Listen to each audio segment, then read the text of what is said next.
નવ સુરેન્દ્રનગર સંસદીય મત વિસ્તારમાં ચૂંટણી ફરજ માટે ધાંગધ્રા સંસ્કાર ધામ ખાતે પ્રિસાઇડિંગ ફર્સ્ટ પોલિંગ ઓફિસર અને મહિલા કર્મચારીઓની તાલીમ યોજાઈ હતી. મતદાન પ્રક્રિયા દરમિયાન લેવાની થતી કાળજીઓ વિશે અધિકારી દ્વારા માર્ગદર્શન આપવામાં આવ્યું હતું. પ્રિસાઇડિંગ ફર્સ્ટ પોલિંગ ઓફિસર અને મહિલા કર્મચારીઓની કરવાની થતી કામગીરી અંગે મૂંઝવતા પ્રશ્નો અંગે યોગ્ય માર્ગદર્શન આપવામાં આવ્યું હતું. અંદાજે 400 જેટલા કર્મચારીઓ તાલીમમાં જોડાયા હતા.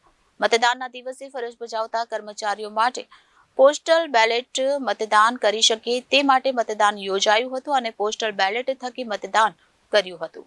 લોકસભા સામાન્ય ચૂંટણી 2024 અન્વયે તારીખ 7 મેના રોજ મતદાન થવાનું છે. ત્યારે નવ સુરેન્દ્રનગર સંસદીય મત વિસ્તારમાં જુદા જુદા મતદાન મથકોએ ચૂંટણી ફરજ બજાવતા કર્મચારીઓને મતદાનના દિવસે મતદાન મથક પર કેવી રીતે કાર્ય કરવાનું રહેશે તેમજ ફરજ બજાવતા કર્મચારીઓને ઈવીએમ તેમજ વીવીપેટ મશીન તેમજ તે માટેનું માર્ગદર્શન આપવામાં આવ્યું હતું. સાથે જ મતદાન મથક પર ફરજ દરમિયાન કોઈ કર્મચારીઓને કોઈ તકલીફ ન પડે તેમજ વધુ કોઈ બાબતે માર્ગદર્શન માટે અધિકારીઓનો સંપર્ક કરવા જણાવ્યું હતું. સાથે આગામી લોકસભા ચૂંટણીમાં ફરજ બજાવતા કર્મચારીઓ પણ પોતાના મતનો ઉપયોગ કરી શકે તે માટે પોસ્ટલ બેલેટ થકી મતદાન પણ કરવામાં આવ્યું હતું.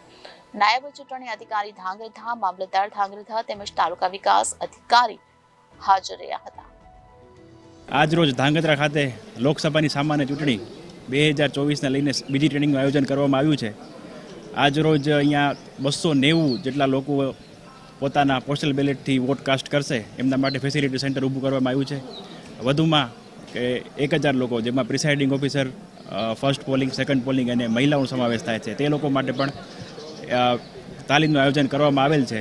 આજરોજ ધાંગધ્રા સંસ્કારધામ ગુરુકુળ મુકામે સુરેન્દ્રનગર સંસદીય વિસ્તારના ચૂંટણીના માટે થઈને તાલીમાર્થીઓને પ્રેસાઇડિંગ અને ફર્સ્ટ પોલિંગ ઓફિસરોને અને મહિલા સખી બૂથના કર્મચારીઓને તાલીમનું આયોજન કરવામાં હતું. અંદાજે 400 જેટલા કર્મચારીઓ આજે તાલીમ સંપૂર્ણ માહિતી આપવામાં આવી હતી. તજજ્ઞો દ્વારા વીવીપેટ મશીનો અને તમામ વ્યવસ્થા કરી અને દરેક કર્મચારીને સુદૃઢ તાલીમ આપવામાં આવી છે. વહીવટીતંત્ર ધાંગધ્રા એના માટે સમગ્ર ટીમ તૈનાત હતી. મારું નામ ચૌધરી વીણાબેન મેઘરાજભાઈ છે. હું ધાંગધ્રા તાલુકામાં ફરજ બજાવું છું. હું મારા અહીંયા મહિલા ઓફિસર તરીકે મુકાયેલી છું ચૂંટણીમાં અને આજે હું મારા ફેસિલિટી સેન્ટરમાં ધાંગધ્રા ખાતે મતદાન કર્યું. મારું પાટણમાં મતદાન મથક છે, ત્યાંથી મેં બેલેટ પેપરથી મતદાન કર્યું આજે. Bureau report, Janadesh news, Surendranagar.